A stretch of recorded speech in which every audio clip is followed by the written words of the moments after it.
খারাপ স্বপ্ন দেখছেন, খারাপ স্বপ্নে এখন আপনি কষ্ট পাচ্ছেন, দেখছেন যে পানিতে ডুবে যাচ্ছেন, দেখছেন যে আপনি আগুনে পুড়ে যাচ্ছেন, নাউজুবিল্লাহ, দেখছেন যে আপনি হয়তো কেউ আপনার শ্বাস গলা চিপে ধরেছে ইত্যাদি, মানে আপনি কষ্ট পাচ্ছেন।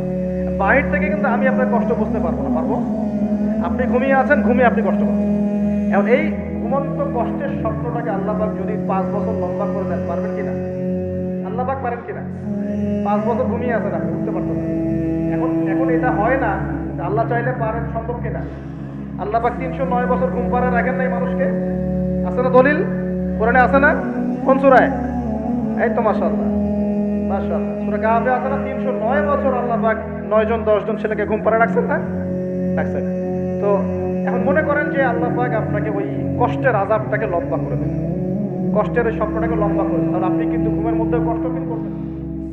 এখন কবরে যদি আল্লাহ পাক বারজাখের জীবনে সিজ্জিনে কিছু আত্মাকে রেখে আত্মাগুলোকে আযাব দেন এবং ওইটাকেই যদি তাদের কাছে বাস্তব ফিল দিয়ে দেন, তাহলে কি তার আযাব পাবে না?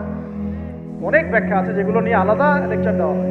এতটুকু বোঝেন যে আল্লাহ পাক ইন্নাল্লাহা আলা কুল্লি শাইইন কাদির, আল্লাহ পাক